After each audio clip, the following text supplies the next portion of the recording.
La estructura económica capitalista requirió balcanizar la iberofonía y requiere que ésta nunca se reunifique. Ambos imperios anglosajones y capitalistas han implantado el modo de producción capitalista tanto en sus metrópolis como a su escala global, en sus colonias y en otras sociedades políticas dependientes de ellas. En algunos casos, estableciendo regímenes democráticos liberales, en otros imponiendo dictaduras militares o tolerando sátrapas locales.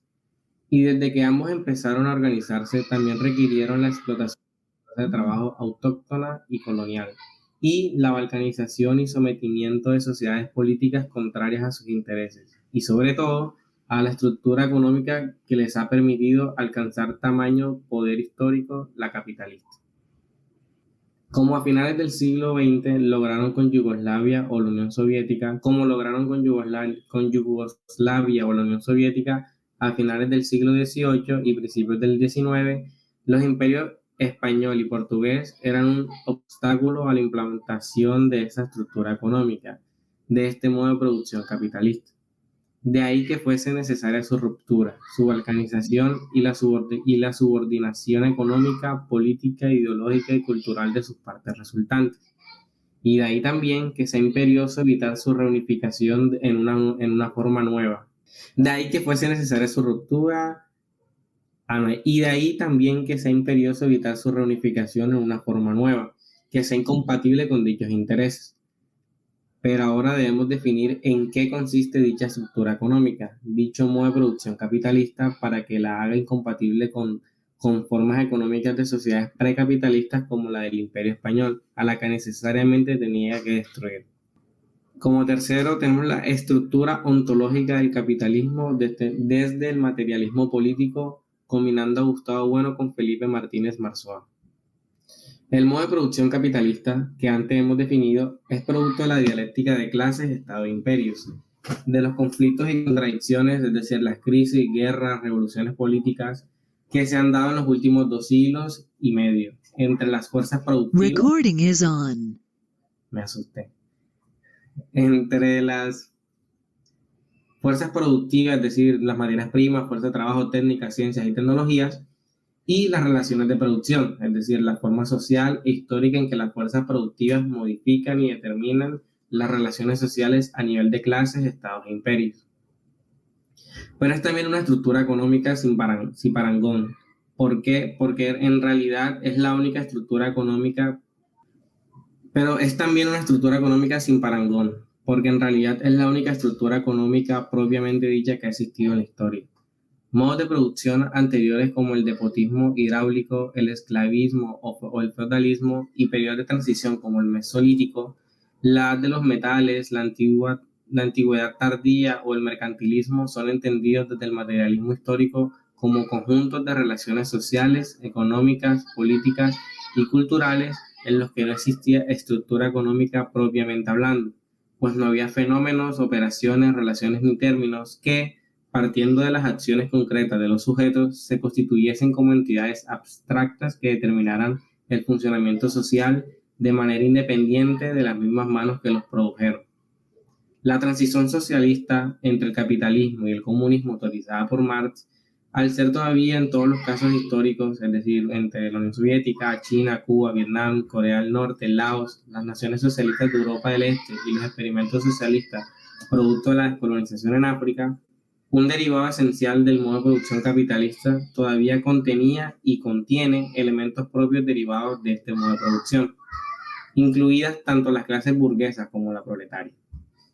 Por tanto, el socialismo en el siglo XX y XXI, y tanto en sus expresiones marxistas como no marxistas, incluso antimarxistas, nunca ha rebasado la estructura económica del modo de producción capitalista. Esto evidencia dos cosas. Primero, que el socialismo en Marx no es un anticapitalismo, sino un postcapitalismo, pues solo puede desarrollarse desde el capitalismo mismo. Y segundo, que desde la perspectiva comunista de Marx, la construcción del socialismo como objeto a realizar requiere partir del capitalismo realmente existente, mientras que el socialismo como objeto realizado, el comunismo conlleva ya un modo de producción distinto, postcapitalista, que todavía en los estadios iniciales de la construcción del socialismo no puede producirse. Insistiremos en esto más tarde. En el modo de producción capitalista, la mercancía es la forma elemental de existencia de la riqueza del mismo. El modo de producción capitalista es esencialmente la modernidad anglo-germánica protestante, democrática y liberal que triunfó tras la balcanización del imperio español y del portugués y tras el sometimiento del imperio chino en el siglo de la humillación. ¡Buah! Esa modernidad triunfante que hunde sus raíces en la Baja Edad Media europea occidental y que se identifica con el concepto de Occidente de origen luterano, es una gran estructura económica cuyo germen es la mercancía, tanto en acto y circulante como en potencia. La estructura económica capitalista se caracteriza por la potencial transformación de todo aquello que pueda ser manipulado por las manos de los hombres en fuerza productiva y por tanto en mercancía. Por ello, la reproducción ampliada del capital y sus ciclos, basados en la constante transformación de todo lo que encuentra su paso en mercancía, aunque no sea infinita, sí es ilimitada, pues la capacidad del capitalismo de convertir cualquier cosa en mercancía no tiene límite, no tiene límites. La riqueza moderna, capitalista, es una suma de mercancías. Y es una riqueza que no puede ser estructuralmente definida más que construyéndose como un inmenso almacén en tiempos de paz o en tiempos de guerras de mercancías. Es a partir de esta modernidad que es estructura económica construida a través de la dialéctica de clases, estados e imperios, y cuya unidad básica es la mercancía, desde donde Marx analiza modos de producción anteriores determinados que, aún existiendo capital en ellos, no existían mercancías, trabajo abstracto ni plusvalor, y por lo tanto tampoco colonialismo ni subordinación geopolítica en sentido moderno, la que empieza a gestarse con la paz de Westfalia en 1648, que sienta las bases del Estado-Nación tal y como lo conocemos. La economía política como disciplina científica que justifica la modernidad realmente existente. El análisis de las mercancías en el principio dentro del cual se desarrolla la producción y génesis en las categorías de la economía política. Por eso, la crítica a la economía política será la principal tarea del Marx maduro, pues esta disciplina, cuyo campo ha sido organizado prácticamente por economistas liberales clásicos y después por neoliberales, sin negar sus aportaciones técnicas a la disciplina, es pura ideología consustancial a la modernidad capitalista, al mundo como inmenso arsenal de mercancías y su justificación para su reproducción ilimitada, algo que para Marx pone un entredicho su cientificidad. En la estructura económica capitalista, cuya riqueza es un inmenso arsenal de mercancías, ha de haber con carácter general y esencial capital, salario y plusvalor, y por tanto trabajo abstracto. El capitalismo es el único modo de producción en que los bienes y servicios son mercancías, y por tanto el único en que los mercados se dan a escala de estados e imperios. El capitalismo es incompatible con la esclavitud, porque el esclavo no produce mercancías ni plusvalor, al igual que tampoco los produce el siervo de la gleba.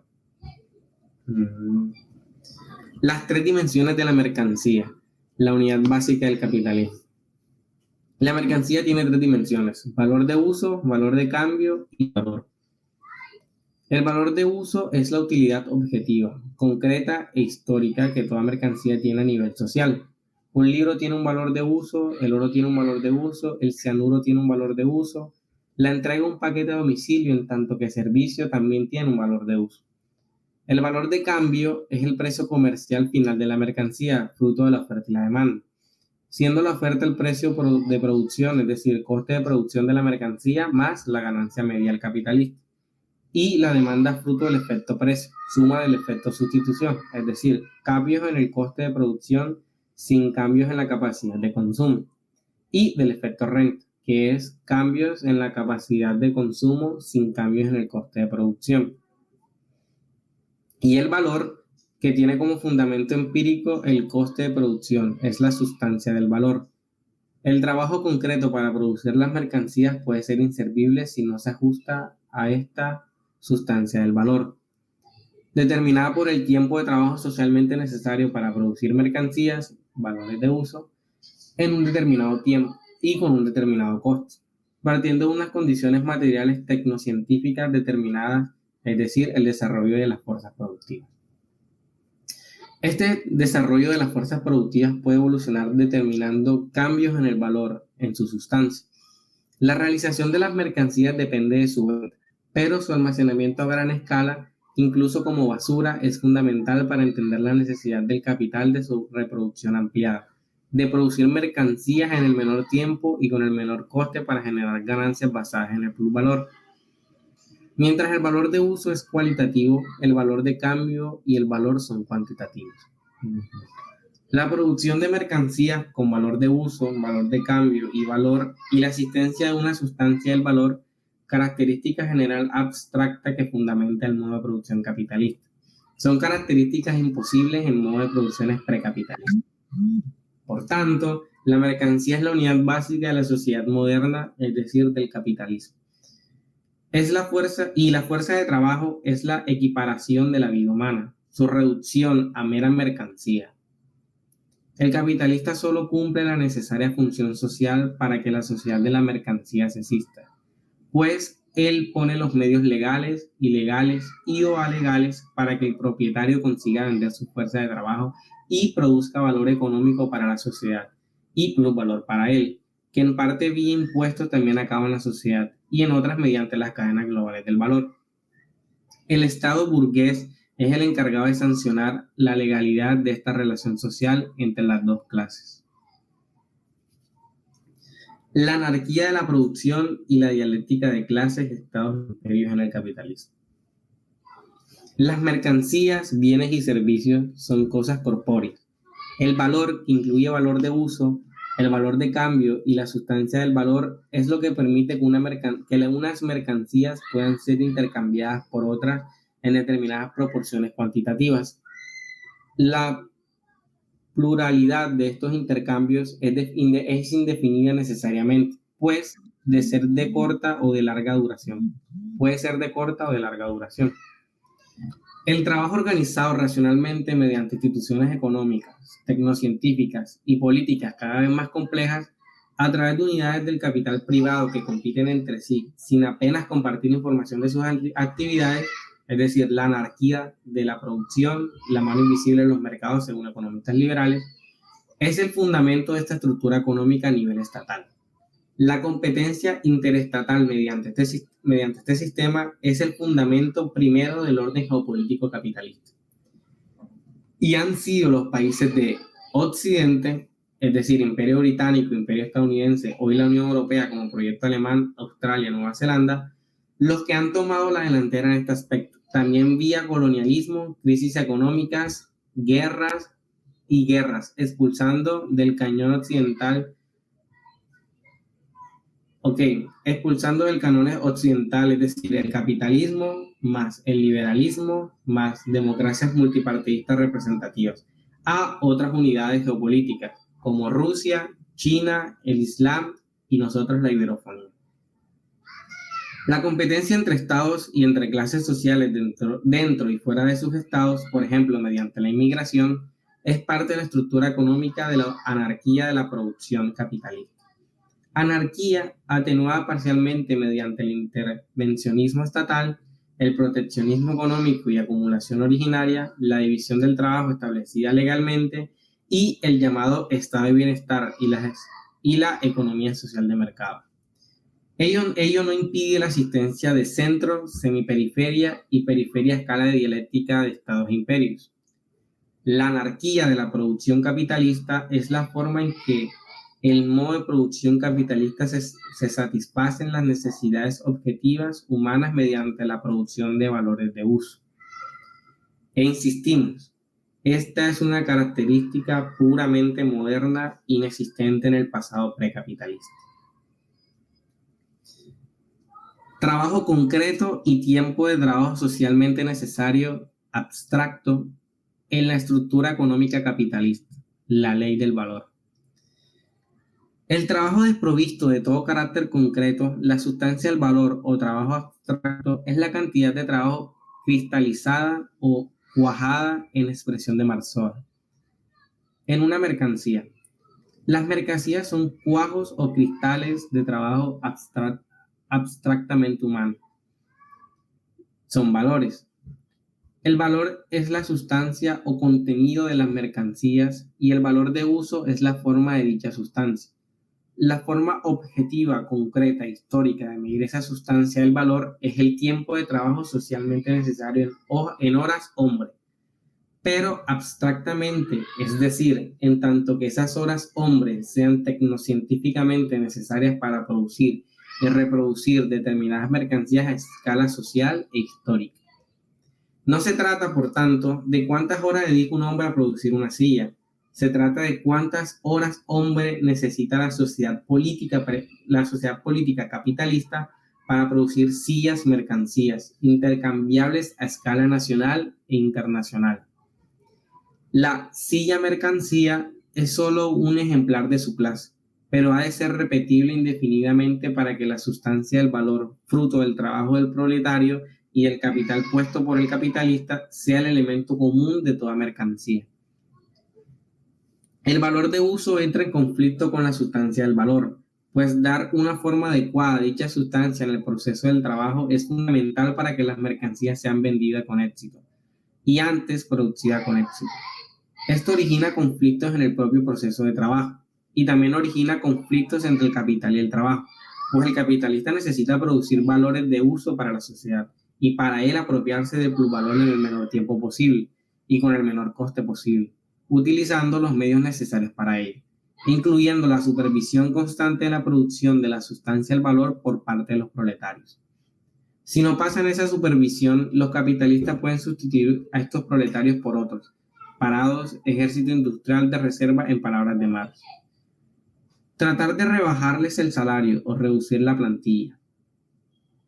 El movimiento obrero y sindical y los partidos políticos proletarios, así como la geopolítica que han determinado los imperios socialistas soviéticos y chinos, han ejercido presión sobre los capitalistas occidentales a la hora de buscar otros caminos para continuar existiendo y seguir obteniendo rentabilidad de su función social. La esencia de la modernidad, por tanto, es esta. La sustancia del valor es lo que permite producir mercancías, valor. La sustancia del valor es trabajo humano igual, sin el cual no podría haber valor. La sustancia del valor a nivel sociohistórico son horas hombre, pero en los mercados no se intercambian mercancías por horas hombre, sino por otras mercancías. Por tanto, el valor de las mercancías no se expresa en horas hombre, sino en cantidades de otras mercancías. Esto conlleva ocultar la verdadera fuente de la riqueza social en el capitalismo, el trabajo. Pero se oculta porque, aunque el trabajo es esa fuente, la expresión de la riqueza es la mercancía. Y cuantas más mercancías acumule, produzca y consuma la sociedad política capitalista, será más rica. Las mercancías igualan trabajos a escala nacional e internacional, por lo que es la sustancia del valor, es decir, el trabajo abstracto, lo que determina las relaciones de intercambio y cambio de las mercancías. Todas las mercancías tienen una expresión simple de valor, su precio comercial, y una forma común de valor, el trabajo abstracto. Todas menos la moneda, el dinero que permite la validación, intercambio y la medida objetiva de las mercancías, incluida la fuerza de trabajo. El precio comercial es la expresión del valor de una mercancía en su forma simple. El intercambio de mercancías mediante el uso de la moneda es la única vía de manifestación de la sustancia del valor. Esto permite el incremento del dinero durante el intercambio. Dinero, mercancía, dinero. Dinero, mercancía, dinero. En dos entidades cantidades distintas, la inicial D y la final D con rayita. Y también un ciclo de circulación de las mercancías que permite a productores y consumidores obtener nuevas mercancías. Mercancías por dinero y dinero por otra nueva mercancía. Algo que en el caso de los productores capitalistas les posibilita seguir produciendo más mercancías. ¿Qué es el capitalismo entonces?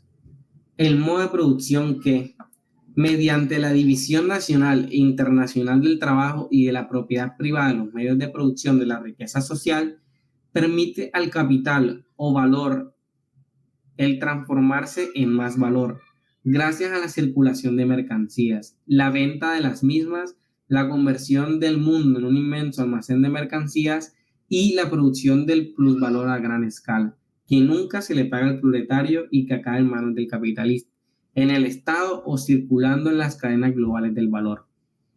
Los proletarios venden a los capitalistas su fuerza de trabajo.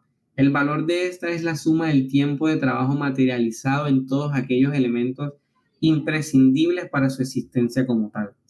Es decir, la fuerza de trabajo de cada proletario es la suma de todo aquello que le permite trabajar. No es una magnitud fijada físicamente, sino que está determinado por el nivel de vida normal en la situación sociohistórica de que se trata. El poseedor de capital tiene derecho a servirse de fuerza de trabajo para hacerla trabajar y apropiarse del producto de este trabajo, cosa que el proletario no puede hacer. El valor que la fuerza de trabajo rinde no es igual a su propio valor como tal, de trabajo rinde no es igual a su propio valor como tal fuerza de trabajo. El dueño del capital, que solo es capitalista cuando ha recuperado su inversión empresarial inicial y la ha superado, paga el valor de la fuerza de trabajo y se queda con el valor rendido por esa fuerza de trabajo. El plusvalor es la diferencia entre el valor rendido por la fuerza de trabajo durante el tiempo de trabajo socialmente necesario y el valor de esa misma fuerza de trabajo. Productividad no es lo mismo que intensidad de trabajo. El valor tiene que ver con la productividad, con la sustancia del valor, y el plusvalor con el grado de explotación a la que se somete a la fuerza de trabajo, es decir, la tasa de plusvalor. El valor de la mercancía es la suma del valor de las mercancías consumidas en el proceso de producción, es decir, las materias primas y la maquinaria que se usa, y del tiempo de trabajo socialmente necesario que se realiza en el proceso de producción de dicha mercancía. La tasa de ganancia del capitalista en este proceso es el rendimiento capitalista en la inversión. El carácter socialmente necesario de un trabajo particular se verifica solo a posteriori, cuando comparece el producto en el mercado como mercancía y siempre que encuentre con qué cambiarse en su proporción de valor. Así se realiza la sustancia del valor, el trabajo abstracto humano igual determinado por el desarrollo de las fuerzas productivas dentro del marco de las relaciones de producción. La oferta y la demanda no se contraponen a esto, sino que son el mecanismo por el que y precisamente la ley del valor que diría Marx se cumple. La sustancia del valor, por tanto, existe por la concurrencia entre capitalistas garantizada por la dialéctica de clases, estados e imperios en el modo de producción capitalista. La planificación de los planes y programas de cada capitalista no es contraria a la anarquía de la producción de una sociedad típicamente mercantil. Cada uno de ellos asume las consecuencias de sus inversiones en su actividad económica, pero son los mercados los que confirman a posteriori si sus actividades son socialmente necesarias. La sociedad política capitalista determina qué productos y en qué proporciones pueden ser intercambiados. Por eso, cuando afirmamos que el modo de producción capitalista es el único que ha tenido realmente una estructura económica como tal, quiere decir que la racionalidad de la actividad productiva, aún partiendo de la anarquía del capital, y tal como está escrito en este párrafo, es algo que solo ha existido en el capitalismo y no en modos de producción anteriores. La ley del valor, que determina ontológica y nociológicamente qué es el capitalismo, se cumple tanto cualitativamente, es decir, en sus valores de uso, como cuantitativamente, es decir, en los precios comerciales, costes y precios de producción, volumen de producción, salarios, ganancias, etc.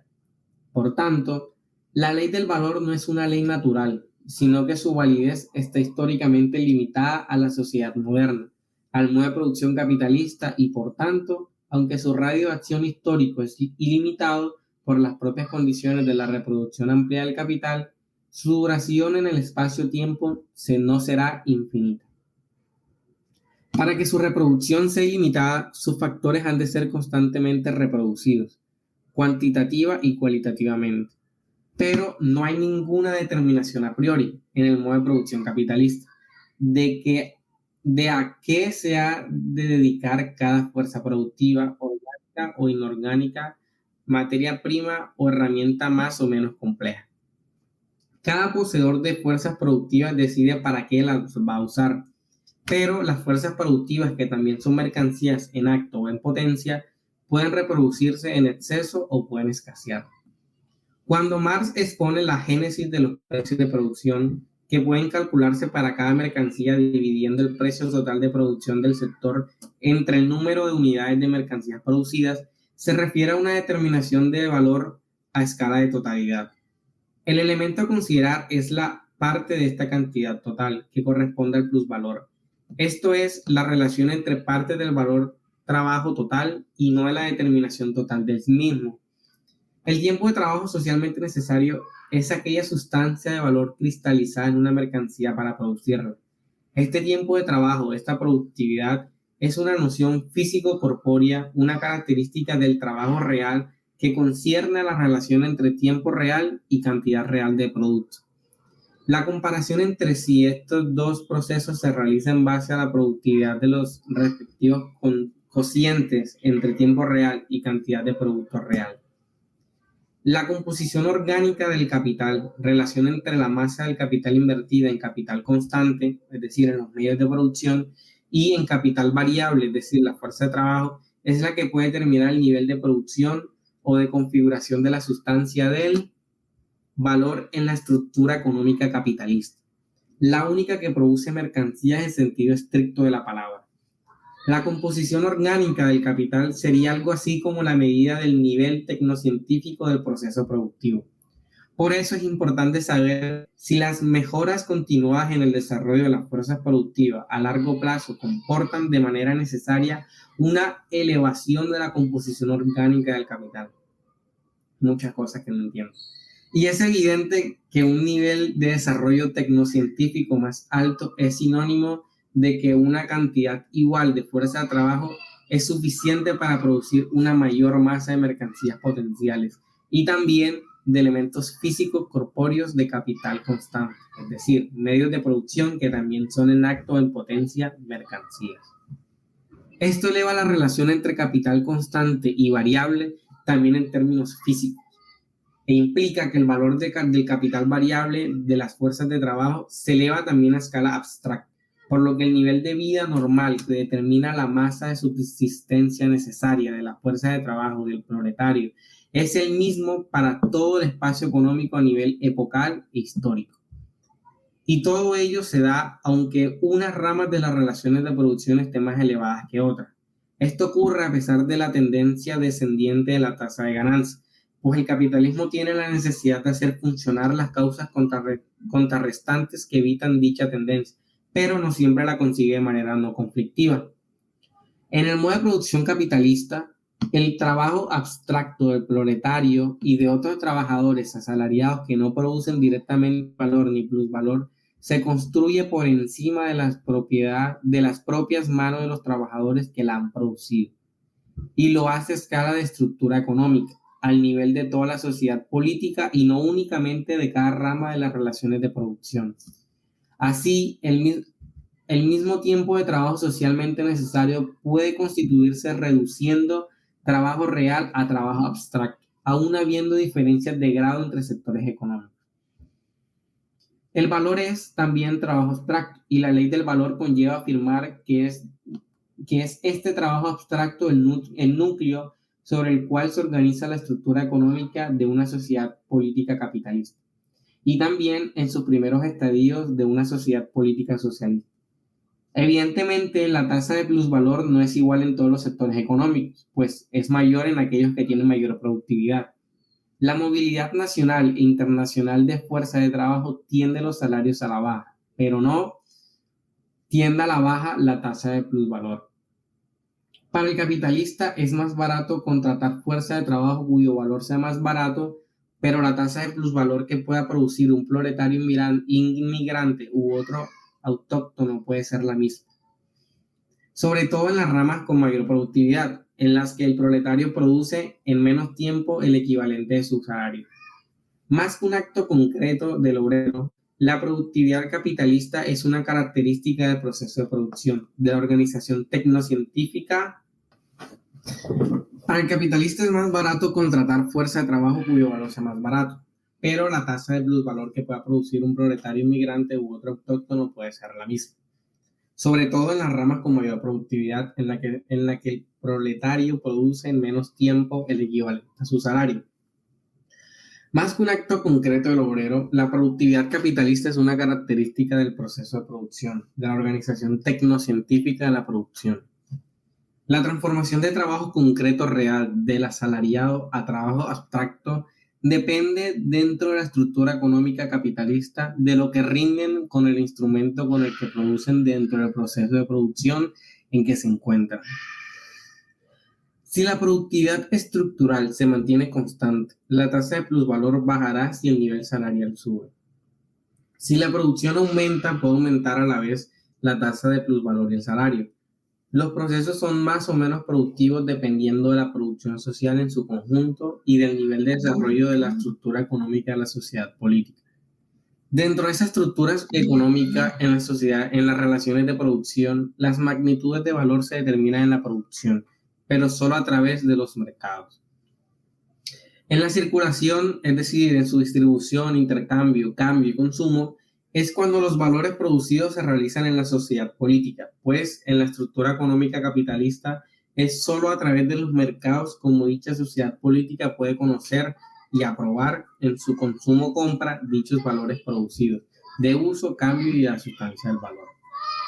Pero no lo hacen a través de actos individuales, sino sociales, objetivos, concretos, históricos, que son tan cualitativos desde la valoración de las cualidades objetuales de las mercancías como cuantitativos, es decir, su precio comercial, efecto precio, gasto en publicidad y en circulación, velocidad de distribución, etcétera. Terminamos por ahora. Vale, muchas gracias, Brian.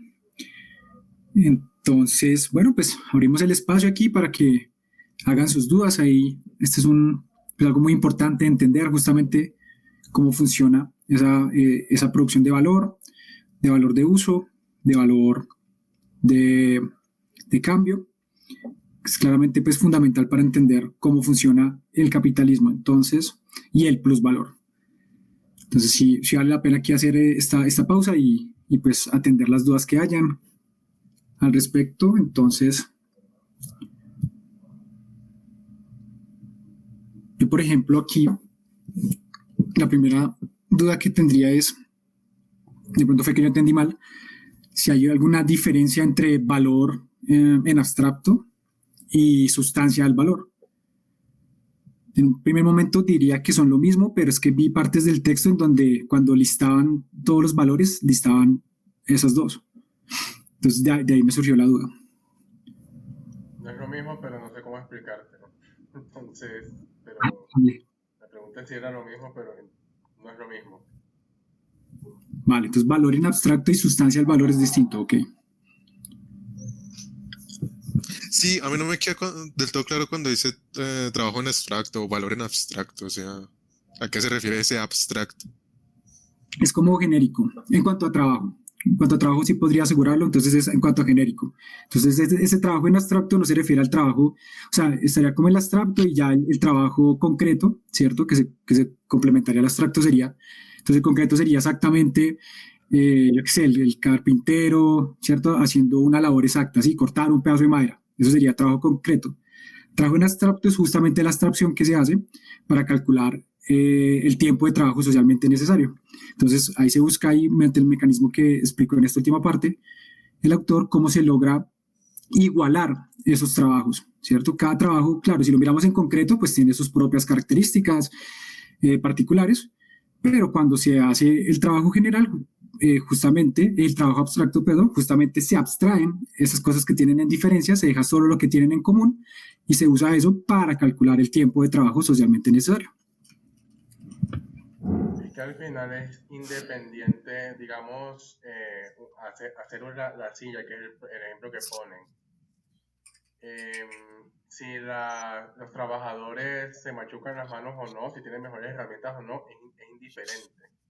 Porque la silla tú no la puedes vender a un valor mayor o menor de lo que el tiempo, ese precisamente es el tiempo de trabajo socialmente necesario.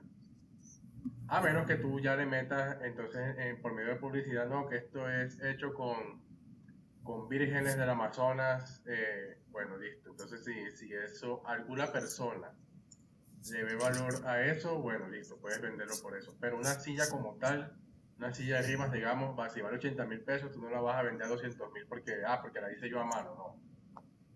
El valor, cuando se materializa pues ese valor en el mercado es lo que va, el tiempo de trabajo socialmente necesario que tú puedes cobrar. Ahora, si tú, que es un tema que se toca en capítulos anteriores, finalmente tú puedes sacar, el capitalismo puede sacar más plusvalor, pagándole menos al trabajador o mejorando la tecnología de producción de la mercancía. Entonces, si la persona hace un salto tecnológico que le permite fabricar la silla, digamos con un coste a la mitad, pues ese coste que redujo al final es más plusvalor para él. Pero por esas cuestiones de cambio de tecnología, no es por, digamos, por eso hace la diferencia. Una cosa Y por es el tiempo de trabajo, y hay algo que en eso que mencionas también es por el tiempo de trabajo socialmente necesario, que será el caso en el que un capitalista individual logró esa mejoría. Porque si todos la consiguen o la gran mayoría, pues ese tiempo de trabajo socialmente necesario se reduce y ya no puede sacar esa ventaja. Porque entonces todos los productos empiezan a ir a la baja su precio y tal. exacto. Entonces, Porque al final, pues la persona tiene un tiempo limitado para extraer esa ganancia de más, porque bueno, él puede decidir seguir ganando lo mismo o bajar el precio y intentar, digamos, quebrar a la competencia, que eso es básicamente, el capitalismo tiende al monopolio siempre. El sueño del capitalista no es competir, sino convertirse en el monopolio. Entonces, claro, al momento que la persona, los otros competidores también hacen ese salto tecnológico o hacen saltos tecnológicos diferentes, pero que llegan a producir un precio, pues, que se equipare a lo que esa empresa produjo, ya ahí baja el precio. Pero al final eso no tampoco es interesante para el capitalista porque ellos quieren siempre o sea, el sueño del capitalista es quebrar el capitalismo, es pagar lo menos posible y cobrar lo máximo posible, básicamente. No sé si eso aclaró o oscureció.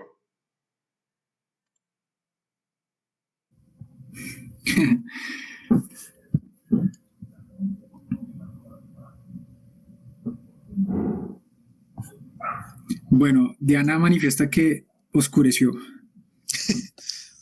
Yo Ahí yo, haré mis preguntas cuando vea la repetición, porque yo ahí ahora tengo una duda, o sea, a ver, o estoy entendiendo mal mercancía o cómo, o yo creo que lo estoy entendiendo mal, porque yo lo homologo a lo que son bienes y servicios, ¿no? Productos que son bienes y servicios, pero no sé si realmente tenga que verlo de esa manera Ahí porque, falta un pedacito. O sea, sí, claro, son bienes y servicios, pero para que sean mercancías, pues justamente tienen que entrar al mercado. Es decir, son bienes y servicios que se producen no tanto por su valor de uso, sino por su valor de cambio, que es lo que lo constituye como mercancía. Ese intercambio es necesario, es inseparable, perdón, inseparable del concepto de mercancía. Entonces, solo hay mercancía cuando hay ese cambio. Por eso es el mercadeo, ¿no? Entonces cambio unas mercancías por otras mercancías. ¿Qué sucede? Que el dinero, pues, es como la mercancía de mercancías. Entonces el dinero también es una mercancía y por eso no rompe esa definición, que mercancía siempre se cambia por otra mercancía. Entonces ahí está como lo que te faltaba. Claro, son bienes y servicios, pero que entran al mercado para ser cambiados por otras mercancías, por O otros sea, bienes, por otros servicios. que son producidas específicamente para venderse. Porque, digamos, en el feudalismo se producía para subsistir. Entonces tú producías lo que necesitabas para comer tú y para darle al dueño de la tierra. En el capitalismo no se produce con esa lógica, sino que se produce además para precisamente entrar en el mercado y vender ese excedente de producción. que hay otro término que vale la pena definir, que pues ahí por el contexto entiende, pero justamente ese excedente de producción es que ya se consumió lo que se necesitaba para satisfacer las necesidades, lo que quedó, ese sería el excedente de producción. Ahí me surgen dudas. O sea, ¿realmente es así? O sea, en los modos de producción no se vendía para vender, propiamente dicho. No, claro, De los el intercambios mercado por moneda, existe, por esa moneda en ese tiempo, digamos, claro, claro, claro. Real de El a 8, mercado, ¿no? O sea, ahí no sí, claro, entiendo. sí, sí. Sí, no tienes razón. El mercado existe antes del capitalismo, por supuesto.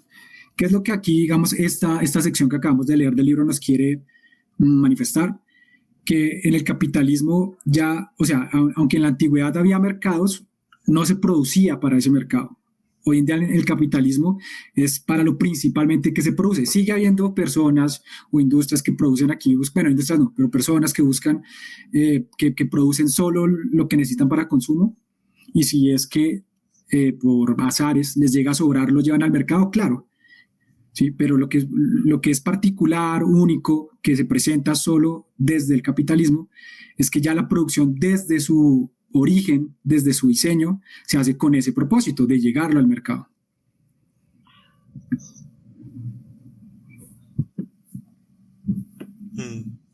Ahí más o menos, ¿eh? Sí, o sea, no sé, no llego a entender por qué es diferente el mercado en el capitalismo que en el mercantilismo o en el feudalismo. No, la diferencia es que justamente la diferencia no es el mercado, sino la producción. Ahí es donde radica la diferencia. Entonces, antes se producía, como dijo Juan Ramón, para satisfacer necesidades. También, ¿por qué? Pues porque las capacidades operatorias que teníamos, el desarrollo tecnocientífico daban para eso. Pero el capitalismo y la revolución industrial pues trajo, digamos que esta gran fuerza de producción que ahora nos permite ese exceso de mercancías, esa sobreproducción. Y entonces, como raro, cuando existen las condiciones materiales, es que ahora sí podemos cambiar esa producción y las relaciones de producción. Entonces, ese es el cambio que pasa en el capitalismo. Entonces, sí, mercado siempre ha habido, siempre habrá, siempre ha funcionado igual, que es intercambio de unas mercancías por otras. Eso se cumplía en el feudalismo, eso se cumple hoy en día. ¿Qué cambió? La producción. Antes la producción se enfocaba, se basaba, se diseñaba desde la satisfacción de necesidades, ¿cierto? O sea, se ponía, ahí vimos los tres valores, ¿cierto? Entonces, valor abstracto, valor de uso y valor de cambio. Entonces, antes el que primaba en las relaciones de producción era el valor de uso. Hoy en día, el cambio que trae el capitalismo es que ahora prioriza el valor de cambio. Entonces, como vemos, el cambio es en la producción, no en los mercados. Bueno, los Pero mercados han la cuestión cambiado, es pero que mercado tampoco es un término unívoco, ¿no? O sea, no es lo mismo mercado hoy, a mercado en el feudalismo, mercado antes. El mercado cambió. Ah, por una universalización, ¿no? Por Sí, una o sea, globalización. obviamente tú hoy puedes producir aquí en tu barrio y vendérselo a un taiwanés. Entonces, obviamente eso es ese es un un nuevo cambio. mercado, un mercado Colombia-Taiwán, claro. Sí, o sea, no sé qué tanto se venda en ese mercado, pero es posible. Claro, sí, sí está muy bien esa acotación que hiciste porque también es cierto que no existe el mercado, sino los mercados. Y pues también tienen sus restricciones, ¿no? Con los tratados de libre comercio, con, en fin, aranceles, todas las trabas y ayudas que se tienen en ciertos mercados y en otros. Digamos, bueno, Colombia tiene intereses con todo el mundo y es básicamente para comprar más barato. Pero bueno, eso ya son otros temas. No quiero meterme en eso todavía. Dale. Por mi parte, más o menos, ya que sería luego seguir desarrollando. De todos modos, recomiendo profundizar y de hecho, eso deberíamos de traerlo en una sesión de estudios, o no sé si hacemos una pequeña pausa para leer esos textos y después retomamos. Ahí, bueno, en fin, el secretario de formación es el que decide, yo solamente doy sugerencias. Y es trabajo salarial y capital y trabajo, precio y ganancia, creo que se traduce en español. El salario, precio y ganancia es la cosa. De tener aquí, pues la teoría marxista nos ayudaría a entender mejor esto. Tal vez no sea necesario leer los textos, pero sí de pronto hacer una presentación, sí, un pequeño ahí para mostrar. Es que si se entiende, digamos, bien qué es valor en abstracto, valor de uso y valor de cambio, eso ayuda a entender qué es plusvalor y ya con todo eso entendemos todo pues, digamos, el proceso de producción del capital.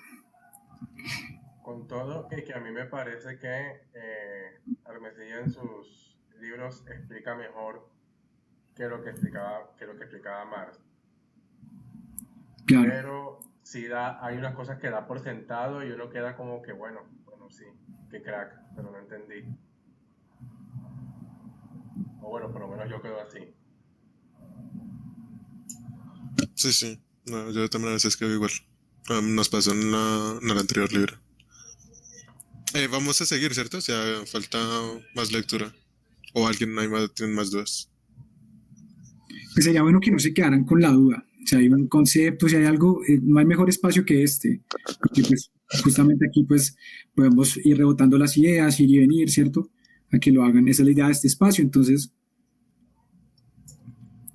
pues igual hay que anotar que todavía como que queda abierta la duda de la cuestión de trabajo abstracto, valor abstracto, diferencia entre valor de cambio, valor de uso y valor. Pues eso me parece que toca, ¿cómo sería la palabra?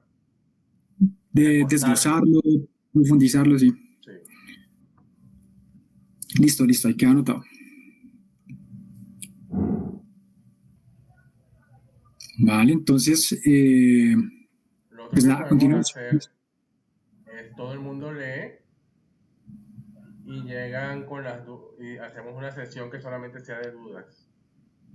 Opino lo mismo, o sea, como que uno volvería a leer esta parte que es bastante complejita, anota las preguntas y ya luego nos volvemos a reunir nada más para eso. Me gustaría bastante también. Esa está muy buena idea. Bueno, no sé si por ahora seguimos leyendo o no sé.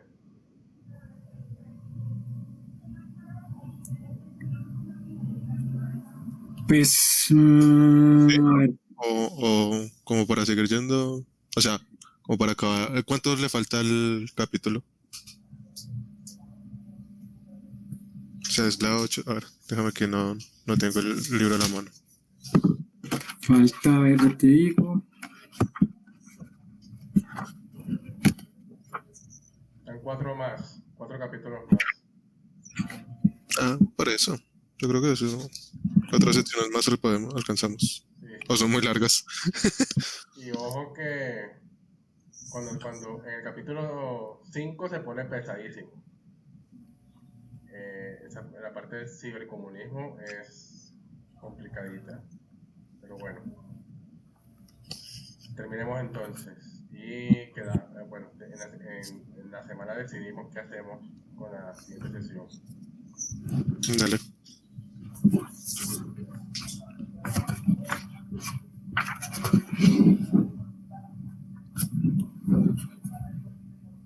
Si quieres, Brian, ayudarnos otra vez con la lectura. Ok, dale. Gracias. Déjame buscar un vasito de agua. No demora. Dale. Buenas, perdón, estaba teniendo problemas de conexión, pero ya me incorporo. Vale. Estaba leyendo ahí. ¿Me repiten las preguntas, por favor? Es que no estaba escuchando. Bueno, me vieron ahí por sorpresa con eso, pero empecemos por lo último, la diferencia entre valor de uso y valor de cambio, que es como lo más fácil, ¿no? Pues el valor de uso se refiere pues a la utilidad, ¿no? Con la utilidad que se le puede dar a una mercancía, bien sea un objeto, un servicio, un bien, y es su capacidad para satisfacer una necesidad, ¿no? Una necesidad específica. Por ejemplo, no sé, el uso el valor de uso de una cama, ¿no? Para dormir. Ese es el valor de uso. El valor de cambio hace referencia, primero el valor de uso es una cuestión cualitativa, la cualidad de la mercancía. El valor de cambio hace referencia a una relación cuantitativa, en la que una mercancía puede intercambiarse por otra en el mercado. Se expresa pues generalmente en dinero, en términos de dinero, en su precio, pero no necesariamente, ¿no? En esencia lo que refleja es de cuánto de una mercancía, con una mercancía cómo se puede adquirir o cuántas otras mercancías se pueden adquirir a cambio de esta mercancía. Pues es una relación que está mediada por el mercado, ¿no? Es una relación social entre mercancías. Entonces, por ejemplo, no sé, un libro se puede intercambiar por un kilo de pan, no sé, o su equivalente en dinero. Ese es el valor de cambio. Entonces, el valor de uso es como retomando, una cuestión cualitativa. El valor de cambio es una cuestión cuantitativa. ¿Sí? Ahora, el valor en abstracto, ahorita dijiste lo del valor y el trabajo en abstracto. Bueno, eso hace referencia un poco a Hegel. Cuando él analizaba la dialéctica de Hegel, que todos los objetos, eso tiene su origen ahí, tienen dos características, lo concreto y lo abstracto. Bueno, Marx le da una vuelta a eso y eso también entremezclado con las teorías de Adam Smith y David Ricardo, que esto es cosas del valor y del valor de uso y valor de cambio, no se lo inventó Marx, él lo toma de estos economistas ingleses. Ellos también hablaban Marx dice en El Capital que a veces estos economistas se referían al valor como valor de uso y a veces se referían al valor como en el sentido de valor de cambio, de ahí es que él lo toma.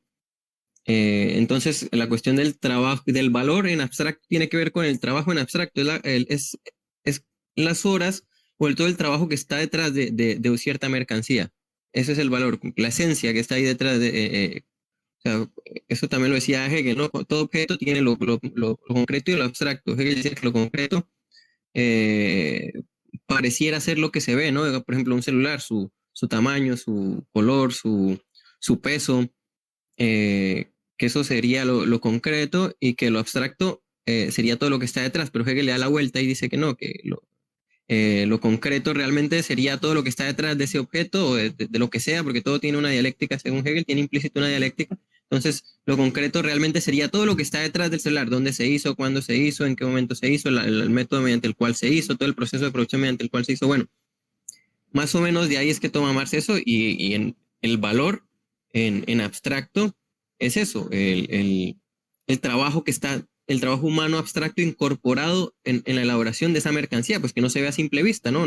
No se manifiesta así a simple vista, sino que lo que uno ve de las mercancías es pues su valor de cambio y lo que a uno le interesa es su valor de uso por lo general, ¿no? A no ser que uno sea comerciante, bueno, le interesa más el valor de cambio de una mercancía. Pero uno como consumidor le interesa más es el valor de uso.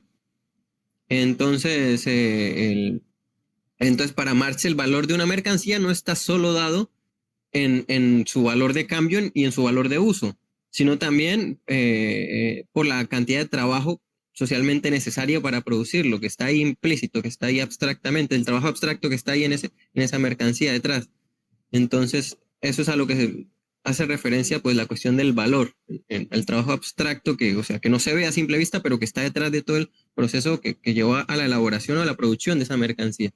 No sé si me puede explicar.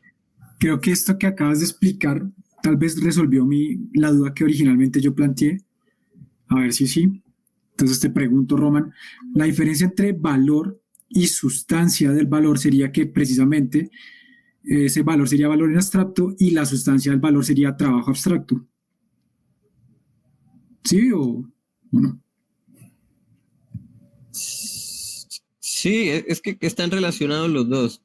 Tendría que volver a leer la parte en la que hace referencia a la de sustancia, pero sí, a la sustancia del valor, pero hace referencia Sí, a todo el tiempo el trabajo humano abstracto que determina el valor de las mercancías en la sociedad capitalista.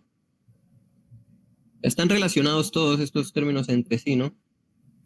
Yo creo que el valor en abstracto y la sustancia del valor, creo que ahí hacen referencia a lo mismo. ¿Será? Pues yo originalmente pensé lo mismo cuando planteé la duda, esa era como mi postura. Juan Ramón dijo, no, son distintos. Y creo que Juan Ramón tiene razón. ¿Por qué? Por la forma en que se usó en el texto, que es lo que introdujo mi duda. En algunas partes del texto, cuando el autor hace como una numeración de estos valores, pone valor y sustancia del valor. O sea, puso valor de uso, valor de trabajo y sustancia del valor. Entonces, si fueran lo mismo, sería como raro que los hubiera mencionado Claro. ambos. La sustancia del valor está relacionada en el valor. Está relacionada con el valor, no con el valor de uso ni con el valor de cambio. Aunque todas están relacionadas, pues. ¿Qué sería? Si me pudieras definir, ¿qué sería entonces valor y sustancia del valor?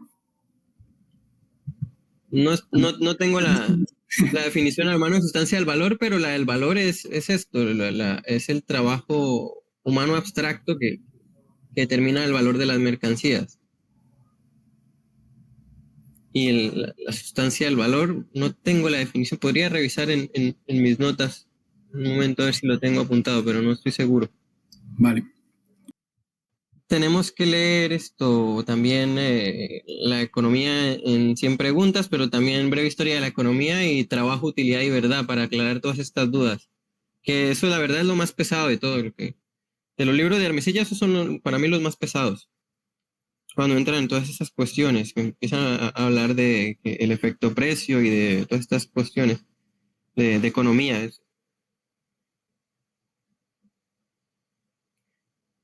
Para mí, pues, es que creo que la sustancia del valor hace referencia al trabajo humano que está ahí detrás.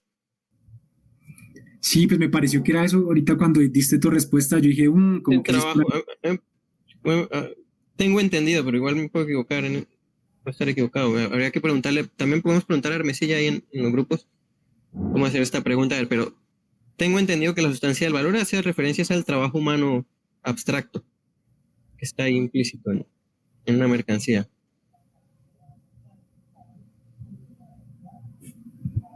O sea, creo que la sustancia del valor hace referencia no solo a eso, hace referencia al trabajo humano, al tiempo socialmente necesario y que está mediado por el mercado también, ¿no? O sea, que tiene un rol ahí una codeterminación, por así decirlo, el mercado. Ya. Igual si quieren, alguien está tomando notas, apunten eso y le hacemos la pregunta al Hermesilla. Sí, estamos aquí anotando como esos términos claros para profundizarlos después.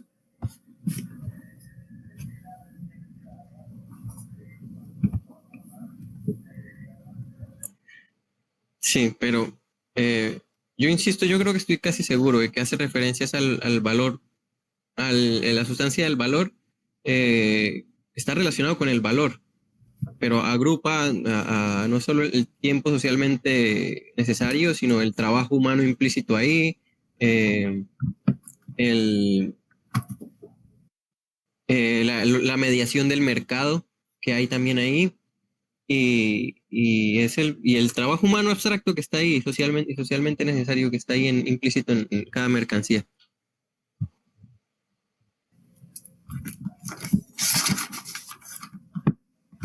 Y eso también lo dice Hermesilla, también le escuché decir que el valor ahí están las tres dimensiones de materialidad en el valor de uso, valor de cambio y valor, que en el valor de uso es el DU1, en el valor de cambio es el DU2 y el valor está en el DU3.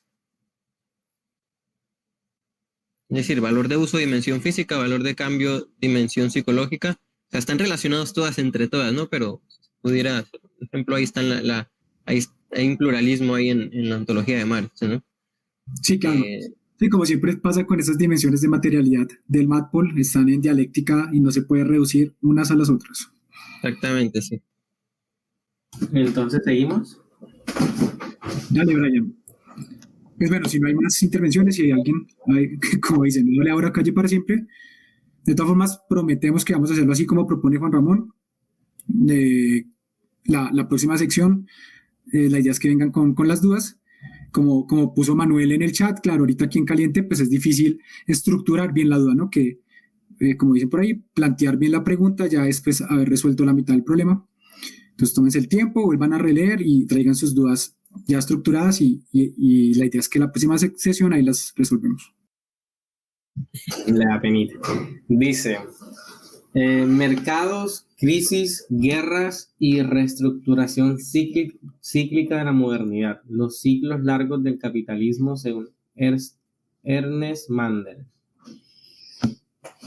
En el modo de producción capitalista, es decir, en la modernidad realmente existente, la producción de mercancías, la producción social en su conjunto y no la del tal o cual rama económica, solo se constituye como tal mediante los mercados. La evolución de la estructura económica capitalista no es teleológica, ni se determina por la voluntad de sus agentes a la hora de construir una suerte de armonía preestablecida, ni tampoco de estructuración espontánea a través de acciones humanas individuales. Esta estructura sufre diversas coyunturas económicas, en la que los recursos pueden ser escasos o abundantes, y en la que se producen crisis que generan condiciones para nuevos crecimientos. Y en las crisis capitalistas, que son estructurales, la sobreproducción de valores, es decir, de las mercancías, tira los salarios a la baja y reestructura al ejército industrial de reserva, los parados. Quiebran las empresas de baja productividad, principalmente pequeñas y medianas, y sus dueños acaban como asalariados o como falsos autónomos, en muchos casos. De esta manera, las empresas quebradas quedan excluidas del cálculo objetivo de la media social de productividad de la estructura económica capitalista. Pero las empresas de alta productividad pasan a serlo solo de productividad normal. Las crisis económicas purgan el sistema productivo, establecen un criterio más exigente de productividad tecnocientífica que transforma el tiempo de trabajo socialmente necesario, la sustancia de valor. Los medios de producción no obsoletos son valores desde el nuevo criterio tras la crisis y se modifican los datos para calcular la tasa de ganancia.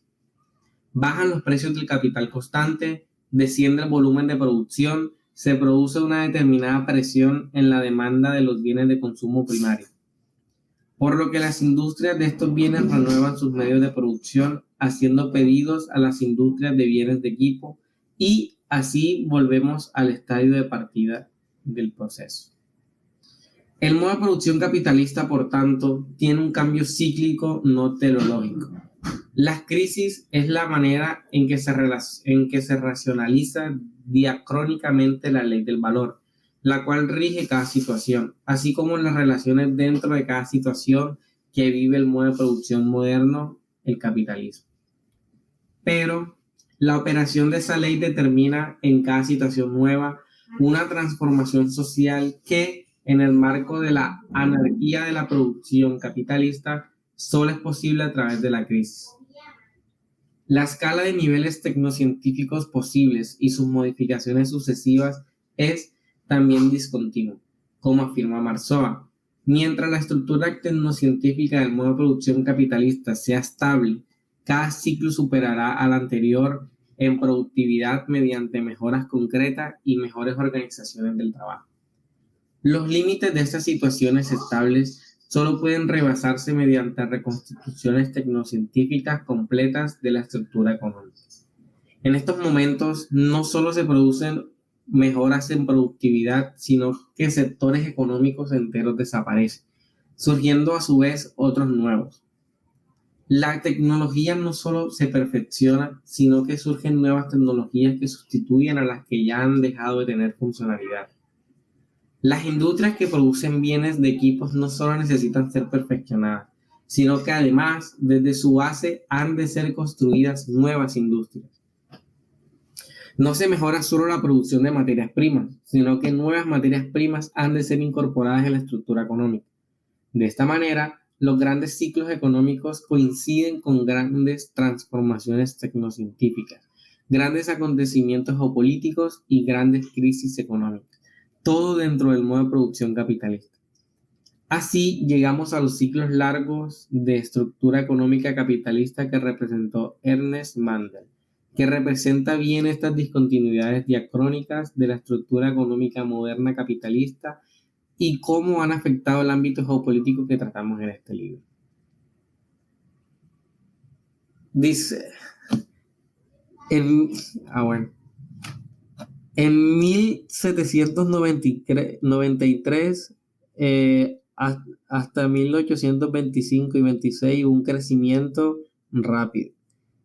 Luego hubo un crecimiento bajo desde 1825 a 1847 y así sigue el ciclo de crecimiento rápido y crecimiento bajo, crecimiento rápido y crecimiento bajo. Ay.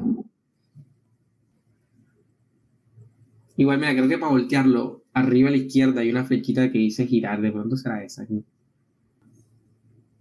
A partir de esta gráfica podemos establecer las siguientes tablas espacio-temporal de historia de los ciclos largos del modo de producción capitalista, lo que equivale a ser una tabla histórica, económica y geopolítica de la estructura de la modernidad. Ciclo largo, que es desde 1793 hasta 1825. Tuvo un tipo de crecimiento expansivo. El origen del movimiento fue que pasó de la herramienta a la máquina herramienta. Primacía de la industria sobre la agricultura. Hubo un aumento de los precios de las materias primas, una caída de los salarios reales con lenta expansión del proletariado, un aumento del desempleo, una expansión vigorosa de los mercados mundiales. Y los acontecimientos históricos principales en ese ciclo largo fueron pánico de 1796 al 97, que se impone la mecánica newtoniana y la teoría de la gravitación universal. Hubo la revolución haitiana, hubo la coalición reaccionaria contra la revolución francesa, las guerras napoleónicas, hubo el Congreso de Viena y Santa Alianza, el pánico de 1819, la balcanización del Imperio Español en la América continental, independencia de Brasil, la guerra anglo-estadounidense, trienio liberal en España y restauración del absolutismo y pánico de 1825. En el segundo ciclo largo, que fue de 1825 a 1847, tuvo un tipo de crecimiento retraído. El origen del movimiento fue una disminución de las ganancias obtenidas en Europa Occidental en la competencia precapitalista, una disminución de la expansión de los mercados mundiales y el valor creciente del capital constante neutraliza las tasas más altas de plusvalía. Y los acontecimientos históricos principales fueron la Revolución de 1830, la Primera y Segunda Guerras Carlistas, independencia de la República Dominicana, Primera Guerra del Opio en China, comienza el siglo de la humillación y el pánico de 1837. Ciclo largo, lo explica cada uno, ok. El tercer ciclo largo fue de 1847 a 1873. Tuvo un tipo de crecimiento expansivo. El origen del movimiento fue que se completa la transición de la máquina herramienta a la maquinaria de la gran industria. Disminuye el valor del capital fijo. Hay una expansión masiva de los mercados mundiales por aumento de la industrialización y la construcción de amplias líneas de ferrocarril en Europa Occidental y Estados Unidos. Y los acontecimientos principales fueron la Revolución de 1848, la Revolución de 1854 en España, la rebelión de los cipayos en la India, la Segunda Guerra del Opio, la Guerra Hispano-Sudamericana, la Guerra de Crimea, la rebelión de Taiping en China, pánico de 1857, la unificación de Italia, la Guerra de Secesión de Estados Unidos y comienzo de la reconstrucción del país, Guerra Austro-Prusiana, Guerra de la Triple Alianza de Argentina, Brasil y Uruguay contra Paraguay, crisis de 1866, José María Torres Caicedo inventa en Francia el término América Latina, utilizado por emigrados hispanoamericanos en Francia, fundación de la Primera Internacional Guerra Franco-Prusiana, Comuna de París, unificación de Alemania, Restauración Meiji en Japón, se inventa la dinamita, sexenio revolucionario en España. En el quinto fue de 1893 a 1914 y 18. Tuvo un crecimiento también expansivo. El origen del movimiento fue unas líneas de montaje siguiendo el método de Taylorismo, una organización científica del trabajo, surgimiento del Fordismo, aumento de las inversiones en las colonias, surge el imperialismo en sentido leninista, imperio depredador moderno en el sentido de Gustavo Bueno, generación de los monopolios, aumentan las ganancias con el lento acceso de los precios de las materias primas, aumento general de la tasa de ganancia y rápido crecimiento de la acumulación de capital, expansión vigorosa de los mercados en África, Asia y Oceanía. Y bueno, los acontecimientos históricos. El séptimo ciclo largo fue de 1939 y 45 a 1967 con un crecimiento expansivo, dando su origen con el postfordismo y toyotismo, acceso masivo de la tasa de ganancia debido a la Segunda Guerra Mundial, la industria armamentística en tiempos de paz posibilita una gran revolución tecnológica y científica que abarata en gran medida el capital constante y provoca un acceso de larga duración de la tasa de ganancia. Contracción de los mercados mundiales, primero por la Segunda Guerra Mundial y después por el surgimiento de varias sociedades socialistas marxistas. Después, no obstante, se amplían significativamente por la intensificación de la división internacional del trabajo. Acontecimientos históricos principales fue la Segunda Guerra Mundial, la victoria aliada sobre el nazifascismo, inicio de la Primera Guerra Fría, partición de Alemania, creación de Conmecon, fundación de la ONU, Declaración Universal de los Derechos Humanos, fundación de la República Popular de China y fin del siglo de la humillación, bomba atómica, bomba de hidrógeno, fundación de la Comunidad Económica Europea, inicios de la descolonización de África y Asia, independencia de la partición de la India, teoría del Big Bang, el peronismo llega al poder en Argentina, se reintenta el pacto ABC, es decir, Argentina, Brasil, Chile, Plan Marshall, expansión y desarrollo del estado de bienestar y la economía social de mercado, nacimiento del Estado de Israel, creación de la OTAN, muerte de Stalin, el 20 Congreso de la PSUS, informe secreto de Khrushchev, y en la Revolución Cubana y más abajo.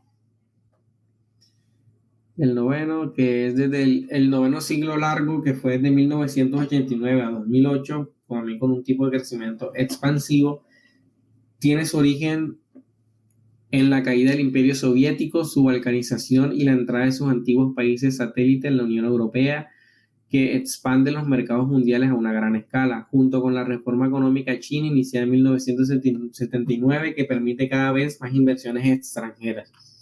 Deslocalización de la gran industria europea y estadounidense en el lejano oriente, recesión en Japón, Corea del Sur y Taiwán retrae sus economías que se ven compensadas por la expansión global del capital financiero, Monosukuri como método de optimización de los productos en las cadenas de valor, la tasa del valor aumenta y circula cada vez más unas cadenas globales de valor que aceleran sus ritmos de intercambio gracias a la expansión de...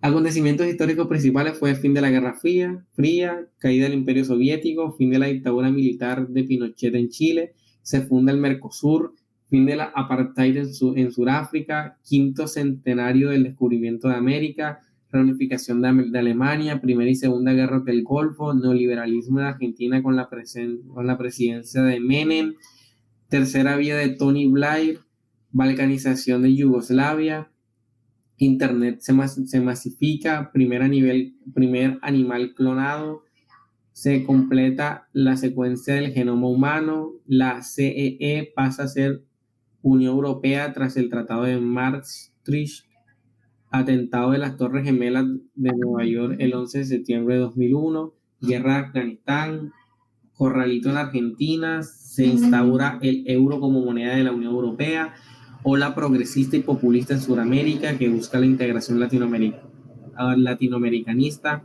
atentado terrorista del 11 de marzo de 2004 en Madrid, nacimiento de la Unión de Naciones Suramericanas, UNASUR. Kosovo es reconocido como Estado por varias grandes potencias excepto Rusia y China y tampoco es reconocida por España, Venezuela, Bolivia, Ecuador, etc. Román, puedes decirlo en vez de... Perdón, yo lo estaba escribiendo en el chat. porque era de lo que estábamos hablando ahí en el chat, más que de lo que estaba leyendo.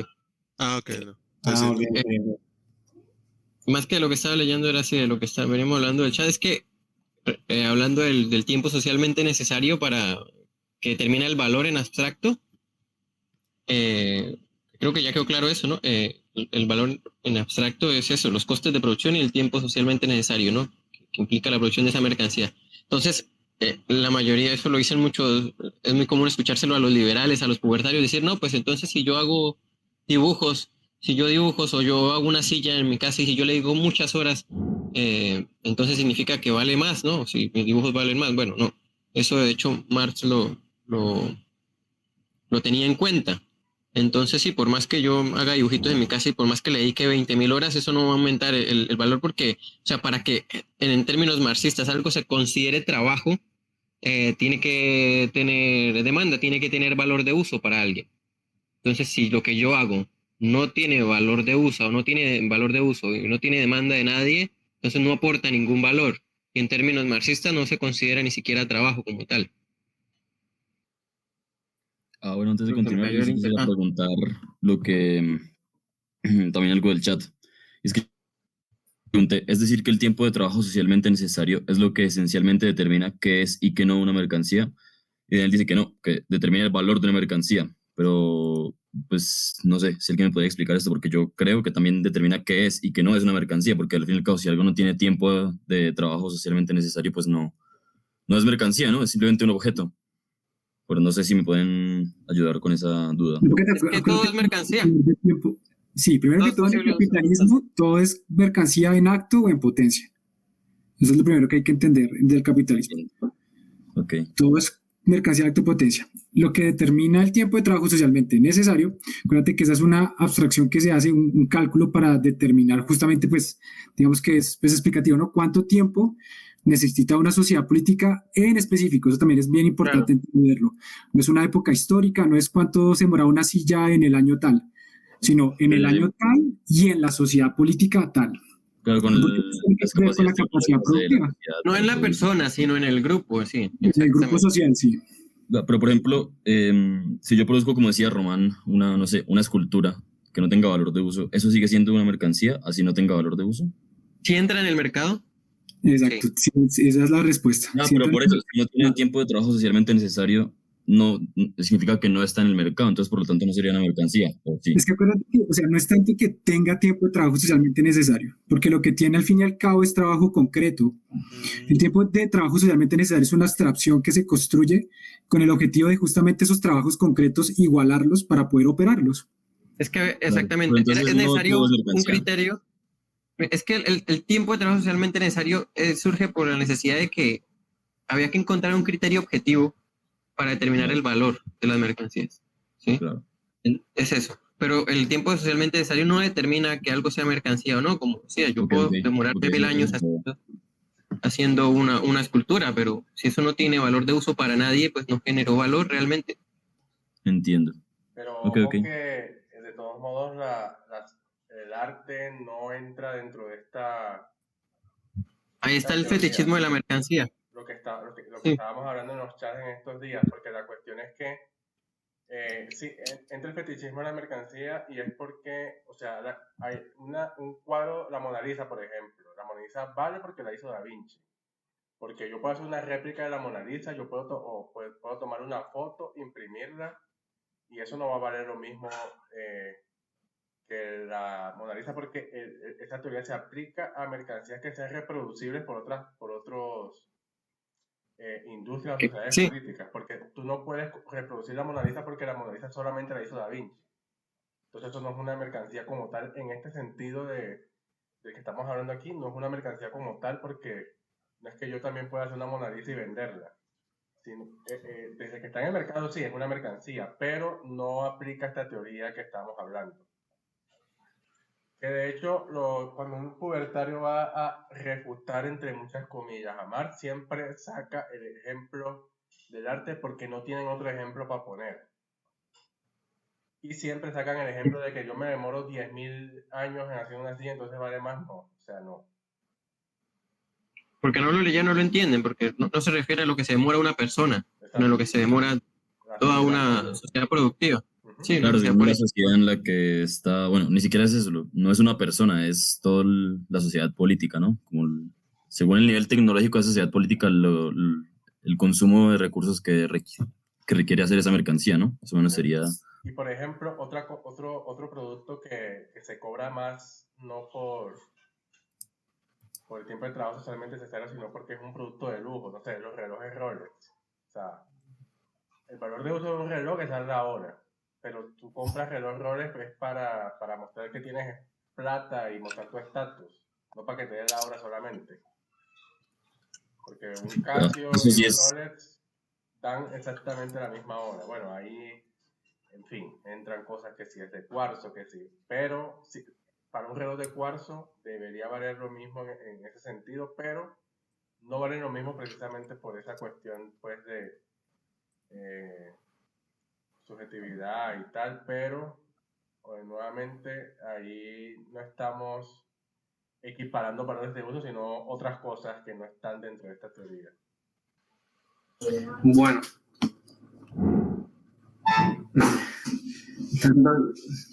tanto la imagen como la tabla ejemplifican las transformaciones económicas, tecnocientíficas y geopolíticas en cada ciclo histórico de onda larga.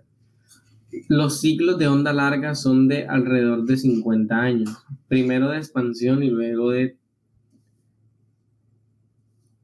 retraimiento.